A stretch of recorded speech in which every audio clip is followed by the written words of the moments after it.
وما أرسلناك إلا رحمة للعالمين صدق الله العظيم.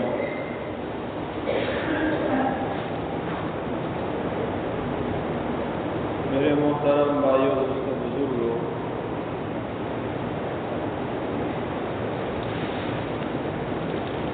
جیسا کہ میں نے گزشتہ کل آپ لوگوں کے سامنے یہ بات بیان کی تھی کہ جب حضرت نبی کریم صلی اللہ علیہ وسلم کی عمر مبارک 25 سال کی ہوئی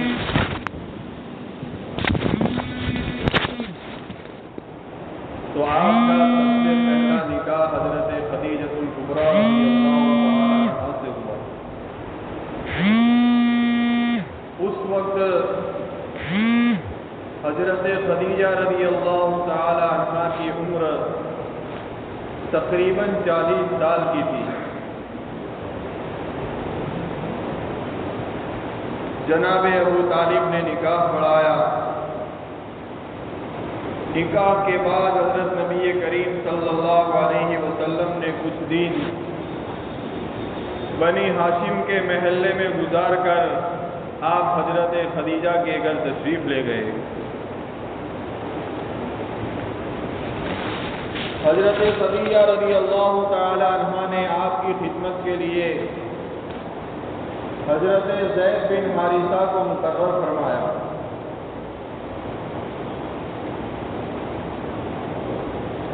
زید بن حارثہ جن کو ڈاکوؤں نے عکاظ کے بازار کے اندر حکیم بن حزام کے ہاتھ میں فروخت کیا تھا، اس کے بعد انہوں نے اپنی پھوپھی حضرت خدیجہ رضی اللہ تعالی عنہا کے نظر کیا تھا۔ جب ان کے ماں باپ کو پتہ چلا کہ زید ابھی زندہ ہے تو وہ لوگ حضرت نبی کریم صلی اللہ علیہ وسلم کی خدمت میں حاضر ہوئے اور ان کو اپنے حوالے کرنے کی درخواست پیش کی۔ حضرت نبی کریم صلی اللہ علیہ وسلم نے حضرت زید کو بلا کر اختیار دیا کہ اگر آپ چاہیں تو اپنے والد کے پاس جا سکتے ہیں اور اگر ہمارے پاس رہنا ہے تو اس کا بھی اختیار ہے۔ حضرت زید بن حارثہ رضی اللہ تعالی عنہ نے حضرت نبی کریم صلی اللہ علیہ وسلم کے پاس رہنے کو ترجیح دی۔ اس کے بعد حضرت نبی کریم صلی اللہ علیہ وسلم حضرت زید کو لے کر حرم کعبہ میں پہنچے۔ خطیب کے پاس کھڑے ہو کر آپ نے اعلان کیا کہ لوگوں گواہ رہنا، میں نے آج اس کو آزاد کر دیا اور آج سے یہ میرا بیٹا ہے۔ حضرت زید وہ خوش نصیب صحابی ہے کہ پورے قرآن کے اندر صرف ایک صحابی کا ذکر ہے، ایک صحابی کے نام کا ذکر ہے اور وہ صحابی حضرت زید ہے۔ پورے قرآن میں ان کے نام کا ذکر ہے۔ تو بہرحال حضرت نبی کریم صلی اللہ علیہ وسلم کی یہ پہلی شادی تھی اور حضرت خدیجہ الکبریٰ رضی اللہ تعالی عنہا کی یہ تیسری شادی تھی۔ اس سے پہلے حضرت خدیجہ رضی اللہ تعالی عنہا کی شادی روایتوں میں تو یہاں تک ملتا ہے کہ سب سے پہلے عیسائی عالم ورقہ ابن نوفل سے ان کی کچھ نسبت ہوئی تھی، لیکن کچھ حالات پیش آئے جس کی وجہ سے وہ بیاہ نہیں ہو سکا اور حضرت خدیجہ رضی اللہ تعالی عنہا کی سب سے پہلی شادی ابو حالہ سے ہوئی، جن سے حالہ ہند اور حارث پیدا ہوئے۔ جب ابو حالہ کا انتقال ہو گیا تو دوسری شادی عتیق نامی آدمی سے ہوئی، جن سے ایک لڑکی پیدا ہوئی جس کا نام بھی ہند رکھا گیا۔ اسی وجہ سے حضرت خدیجہ رضی اللہ تعالی عنہا ام الہند کے نام سے بھی مشہور تھی۔ یہ ہند نبی کریم صلی اللہ علیہ وسلم کے اوپر ایمان لائی، اسلام قبول کیا، اور یہ بہت ہی فصیح و بلیغ تھی۔ روایت میں حضرت نبی کریم صلی اللہ علیہ وسلم کا حلیہ انہی سے پورا منقول ہے، اور ایک ہے ام معبد جن کی روایت سے حضرت نبی کریم صلی اللہ علیہ وسلم کا پورا حلیہ مبارک منقول ہے، جو اپنی مثال آپ ہے۔ یہ ہند حضرت علی کے ساتھ جنگ جمل کے اندر شریک ہوئی اور وہ شہید ہو گئی۔ تو حضرت نبی کریم صلی اللہ علیہ وسلم کا سب سے پہلا نکاح جو ہوا وہ حضرت خدیجہ سے ہوا، اور 2 شوہر کے انتقال کے بعد حضرت خدیجہ کو زندگی نے مایوس کر دیا تھا۔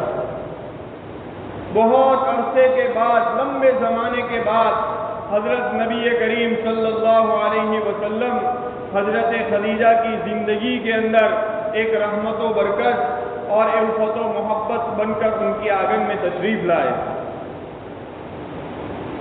دیگر ازواج مطہرات سے حضرت خدیجہ رضی اللہ تعالی عنہ کو ایک مقامی حیثیت حاصل ہے۔ حضور پاک صلی اللہ علیہ وسلم اور حضرت خدیجہ رضی اللہ تعالی عنہ ایک دوسرے سے آپس کے اندر بہت پیار اور محبت کرتے تھے۔ بظاہر یہ رشتے کا کوئی جوڑ نہیں تھا، بظاہر ان دونوں کے رشتے کے اندر کوئی جوڑ نہیں تھا، اس لیے کہ ایک طرف مکہ کی سب سے بڑی مالدار خاتون ہے تو دوسری طرف آمینہ کا در یتیم ہے۔ ادھر وہ عورت ہے جس کا شباب ڈل چکا ہے، جس کی جوانی ختم ہو چکی ہے، تو دوسری طرف قریش کا وہ نوجوان جس کی جوانی آفتاب کی طرح چمک رہی ہے، جس کی جوانی چاند کی طرح پھیلی ہوئی ہے، ادھر وہ عورت ہے جو بوڑھی بن چکی ہے، اور یہاں شبنم سے زیادہ صاف، پھول سے زیادہ لطیف اور خوشبو سے زیادہ معطر نوجوان ہے۔ دور تک اس جوڑے کا کوئی جوڑ نہیں ہے، لیکن در حقیقت یہ سارا انتظام اللہ تبارک و تعالیٰ کی طرف سے ہو رہا تھا۔ ہم سب کا دعویٰ، ہم سب کا عقیدہ ہے کہ انبیاء کے رشتے فرش کے اوپر نہیں، عرش پر ہوتے ہیں۔ اللہ تبارک و تعالیٰ نبیوں کی بیوی کا انتخاب فرمایا کرتے ہیں۔ پاکیزہ اور طاہرہ عورت کا انتخاب نبیوں کے لیے ہوا کرتا ہے۔ حضرت عائشہ رضی اللہ تعالی عنہا کے اوپر جو منافقین نے تہمت لگائی، آپ صلی اللہ علیہ وسلم بڑے پریشان تھے، بڑے حیران تھے۔ ایک مرتبہ نبی کریم صلی اللہ علیہ وسلم نے دربار رسالت کے اندر صحابہ کرام کو طلب کیا اور ہر ایک سے رائے پوچھی کہ اس بارے میں آپ کی کیا رائے ہے۔ ہر ایک نے رائے دی۔ حضرت علی رضی اللہ تعالی عنہ سے پوچھا گیا تو فرمایا کہ آپ کے لیے عورتوں کی کیا کمی ہے، آپ کسی دوسرے سے شادی کر لیں۔ حضرت عمر سے استفسار کیا گیا تو حضرت عمر نے کہا، میرے باپ آپ کے اوپر قربان ہو، سب سے پہلے تو مجھے اس بات کا جواب دیجئے کہ آپ کا حضرت عائشہ سے جو رشتہ ہوا ہے، نکاح ہوا ہے، کیا بذات خود آپ نے کیا ہے یا کسی کے حکم کے اوپر کیا ہے؟ حضور پاک صلی اللہ علیہ وسلم نے فرمایا کہ میں نے اللہ تبارک و تعالیٰ کے حکم سے کیا ہے۔ تو فرمایا کہ اس کا فیصلہ بھی اللہ ہی کرے گا، اس کا فیصلہ بھی اللہ ہی کرے گا۔ حضرت یوسف علیہ السلام کے اوپر تہمت لگی، ایک چھوٹے سے بچے نے گواہی دی۔ حضرت مریم کے اوپر تہمت لگی، ایک دن کا بچہ حضرت عیسیٰ نے گواہی دی۔ حضرت عائشہ رضی اللہ تعالی عنہا کے اوپر تہمت لگی تو اس کی گواہی بذات خود اللہ تبارک و تعالیٰ نے دی۔ دراصل یہ اللہ تبارک و تعالیٰ کی غیرت کا تقاضا تھا۔ اس سے یہ بات پتہ چل گئی کہ انبیاء کے رشتے عرش فرش کے اوپر نہیں بلکہ عرش کے اوپر ہوتے ہیں۔ ایک موقع کے اوپر حضرت نبی کریم صلی اللہ علیہ وسلم نے یہ بات ارشاد فرمائی کہ اپنے زمانے کی سب سے بہترین عورت حضرت مریم ہے، اور اس زمانے کی سب سے بہترین عورت حضرت خدیجۃ الکبریٰ ہے۔ حضرت خدیجۃ الکبریٰ وہ عظیم المرتبت خاتون تھی کہ دیگر ازواج مطہرات کے اوپر ان کو بہت ساری چیزوں کے اندر فوقیت حاصل تھی، خصوصیت حاصل تھی۔ ان میں سب سے پہلی خصوصیت یہ حاصل تھی کہ حضرت خدیجہ جب تک حضرت نبی کریم صلی اللہ علیہ وسلم کی نکاح کے اندر رہی، آپ نے کبھی دوسرا نکاح نہیں کیا۔ دوسری خصوصیت یہ حاصل تھی کہ آپ کے بطن سے جتنی بھی اولاد پیدا ہوئی وہ ساری زندہ رہی اور ان کی نسل آگے بڑھی۔ تیسری خصوصیت یہ حاصل تھی کہ سب سے پہلے نبوت کا نظارہ حضرت خدیجۃ الکبریٰ نے کیا تھا، اور وہ حضرت خدیجہ وہ عورت تھی جس نے اپنے شوہر کی تعظیم اور ان کی دین کی اشاعت کے لیے اپنی جان کو حضور کے قدموں میں پیش کر دیا، اپنے مال کو حضور کے قدموں میں پیش کر دیا۔ اتنی عظیم المرتبت وہ خاتون تھی۔ اپنی جگہ کے اوپر ان کو ایک بہت فوقیت حاصل تھی، اور ابتدائی زمانے کے اندر حضرت خدیجہ رضی اللہ تعالی عنہا نے نبی کریم صلی اللہ علیہ وسلم کو کمال ہمتی کے ساتھ آپ کا ساتھ دیا ہے۔ یہی وجہ ہے کہ آپ کی ساتھ کی بنیاد کے اوپر اور آپ کا یہ ساتھ آمینہ کے در یتیم کے دل کے اوپر نقش کر گیا تھا۔ لمبے زمانے کے بعد بھی جب حضرت خدیجہ کا تذکرہ ہوتا تھا، آپ صلی اللہ علیہ وسلم کی آنکھوں میں آنسو آ جاتے تھے۔ ایک مرتبہ حضرت عائشہ رضی اللہ تعالی عنہا کی موجودگی میں حضرت خدیجۃ الکبریٰ کی بہن حضرت حالہ حضور پاک صلی اللہ علیہ وسلم کی خدمت میں حاضر ہوئی۔ اب وہ دربار رسالت کے آداب سے واقف تھی، اس لیے انہوں نے سب سے پہلے اجازت طلب کی۔ حضرت خدیجہ رضی اللہ تعالی عنہا اور ان کی بہن کی آواز بالکل ہم مشابہ تھی۔ جب اجازت کے لیے اجازت مانگی اندر آنے کے لیے، تو حضور پاک صلی اللہ علیہ وسلم کو حضرت خدیجہ کی یاد آ گئی۔ آپ تڑپ اٹھے اور آپ کی آنکھوں سے جاری ہو گئے، آنسو جاری ہو گئے۔ پھر جب وہ تشریف لے گئی تو حضرت عائشہ رضی اللہ تعالی عنہا نے حضور پاک صلی اللہ علیہ وسلم سے فرمایا کہ اللہ تبارک و تعالیٰ نے آپ کو سیرت و صورت کے شاہکار ازواج مطہرات عطا فرمائی ہے، پھر آپ اس بڑی بیوی کو یاد کر کے کیوں روتے ہیں جو مدتوں پہلے انتقال کر چکی ہے؟ حضور پاک صلی اللہ علیہ وسلم نے فرمایا کہ خدیجہ وہ عظیم المرتبت خاتون تھی، سکھ دکھ کی میری ساتھی تھی، اور اس نے اس موقع کے اوپر میرا ساتھ دیا ہے کہ جب لوگوں نے میری تکذیب کی، اس وقت حضرت خدیجہ نے میری تصدیق کی تھی۔ لوگوں نے میرا انکار کیا تھا، اس وقت اس نے میرا اقرار کیا تھا۔ مصیبت کے ان لمحوں میں انہوں نے مجھ کو میرا ساتھ دیا ہے جب میری راہوں کے اندر کانٹے بچھائے جاتے تھے، مجھے پاگل اور مجنون کہا جاتا تھا، لوگ میرے اوپر مٹی ڈالتے تھے۔ ایسی مصیبت کے اندر اس خاتون نے میرا ساتھ دیا ہے۔ اور یہی نہیں کہ صرف اور صرف حضرت خدیجہ نے آپ صلی اللہ علیہ وسلم کا ساتھ دیا ہو، بلکہ حضور فرماتے تھے کہ ان کی دولت انہوں نے میرے قدم میں لا کر رکھ لی تھی۔ وہ عظیم المرتبت خاتون تھی، اور وہ ایسی رفیق حیات تھی کہ ہر وقت ان کا دل محبوب خدا کی یاد کے اندر تڑپتا تھا۔ آپ صلی اللہ علیہ وسلم کی صحبت سے وہ اس مقام کے اوپر پہنچی تھی، اور انہوں نے وہ فیض حاصل کیا تھا کہ حضور پاک صلی اللہ علیہ وسلم اگر امین تھے تو خدیجۃ الکبریٰ امینہ تھی، حضور طاہر تھے تو وہ طاہرہ تھی، حضور صادق تھے تو وہ صدیقہ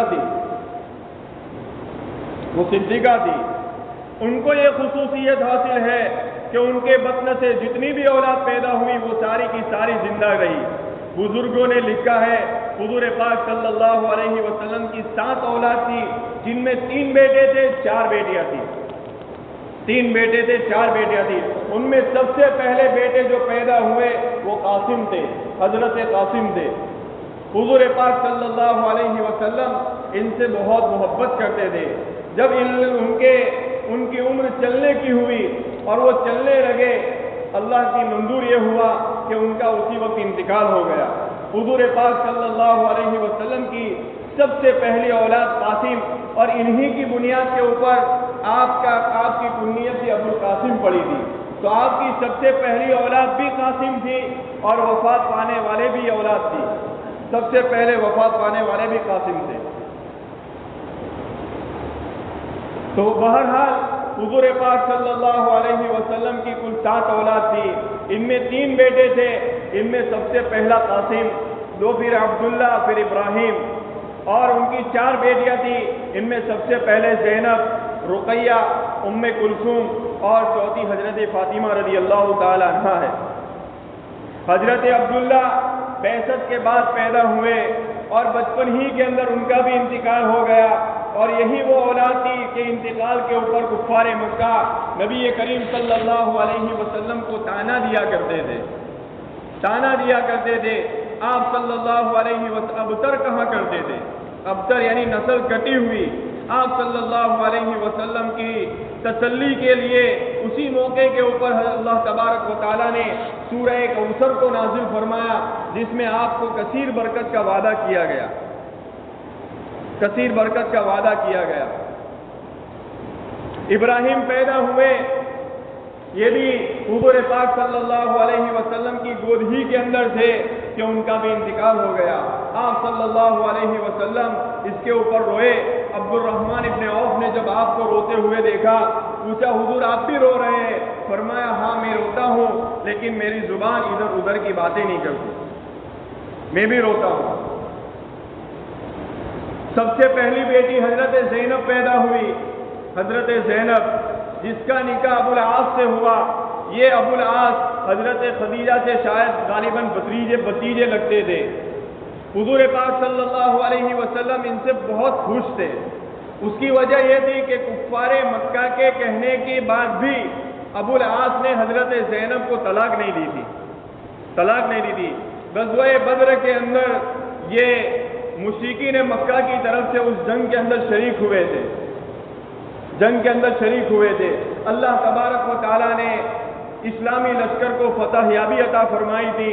جہاں اور کفار قیدی بن کر آئے، وہاں ابو العاص بھی قیدی بن کر آئے تھے۔ ان کی رہائی کے لیے حضرت زینب نے اپنا ہار بھیجا تھا، ان کی رہائی کے فدیے کے اندر۔ حضور پاک صلی اللہ علیہ وسلم کے پاس جب وہ ہار آیا اور آپ نے دیکھا تو آپ کی آنکھوں کے اندر آنسو جاری ہو گئے، اس لیے کہ حضرت خدیجۃ الکبریٰ نے جہیز کے اندر یہ ہار دیا تھا۔ جب یہ رقت آمیز منظر صحابہ کرام نے دیکھا تو حضرت زینب کا ہار واپس کر دیا اور ابو العاص کو بھی رہائی عطا فرمائی۔ وہ ابو العاص کو جاتے ہوئے حضور نے فرمایا کہ زینب کو مکہ سے بیچ دینا۔ حضرت زینب مکہ سے روانہ ہوئی۔ راستے کے اندر کفاروں نے مزاحمت کی، آپ کی اونٹ کے اوپر تیر چھوڑا، جس کی وجہ سے وہ اونٹ سے گر گئی۔ اس موقع کے اوپر حضرت زینب حمل سے تھی، ان کا حمل تاکید ہو گیا۔ حضور پاک صلی اللہ علیہ وسلم فرمایا کرتے تھے میری اس بیٹی نے دین کے خاطر بڑی مشقت اٹھائی ہے، اٹھائی ہے۔ آگے چل کر ان کا انتقال ہو گیا، اب ابو العاص بھی اسلام لے آئے۔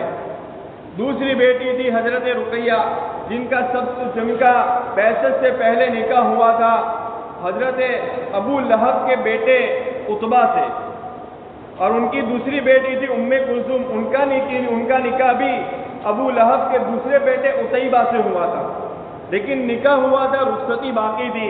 حضور پاک صلی اللہ علیہ وسلم نے جب نبوت کا اعلان کیا کہ میں نبی ہوں۔ افسوس کا مقام یہ ہے کہ اس دشمنی کا سب سے پہلا مظفر مارنے والا بھی ابو لہب تھا۔ ابو لہب اور اس کی بیوی نے اپنے دونوں بیٹوں کو بلا کر کہا کہ اگر تم میرے دونوں بیٹے ہو تو تم حضور کی بیویوں کو طلاق دے دو، بیویوں کو طلاق دے دو۔ عتبہ نے تو اسی موقع کے اوپر طلاق دے دی، لیکن عتیبہ نے جو دوسرا بیٹا تھا اس نے یہ جرأت کی کہ بڑی مجلس کے اندر حضرت نبی کریم صلی اللہ علیہ وسلم کی صاحبزادی کو مجلس کے اندر سامنے حضور کے منہ کے سامنے طلاق دی، اور حضور کی شان میں گستاخی بھی کی۔ حضور کو بڑا دکھ ہوا، حضور کو بڑی تکلیف ہوئی۔ حضور نے اس موقع کے اوپر دعا کی کہ اللہ، اس آدمی نے تیرے محبوب کے دل کو دکھایا ہے، اپنے کتوں میں سے کسی ایک کتے کو اس کے اوپر مسلط کر دے۔ آگے چل کر ایک موقع کے اوپر ابو لہب ملک شام کی تجارت کے لیے جب جاتے تھے تو عتیبہ کو بھی اپنے ساتھ لے گئے۔